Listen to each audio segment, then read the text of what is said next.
continuing to work very hard, and we are making progress. We're not there yet.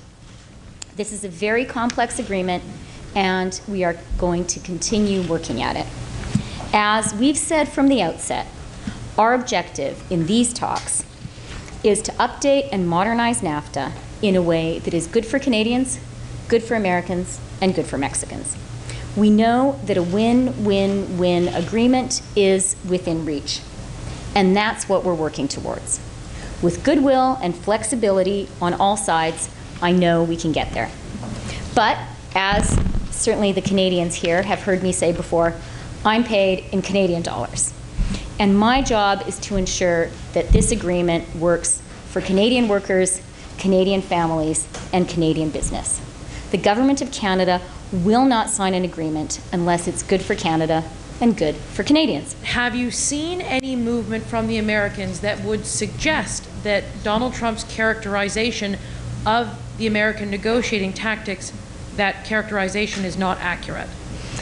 As I said, this week and from the beginning of the negotiation, Ambassador Lighthizer and his team have been negotiating in good faith and with goodwill.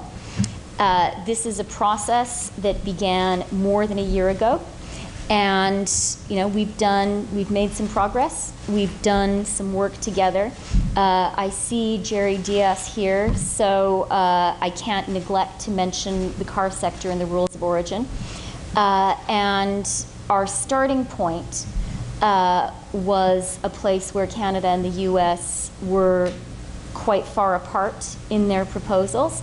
But what we found as the negotiation went on is Canada and the United States shared a concern for our workers in the car sector who are high-wage workers who have felt that they can be disadvantaged by trade agreements. And one of the things that I think we are accomplishing in this agreement is a better deal for Canadian and US workers in the auto sector.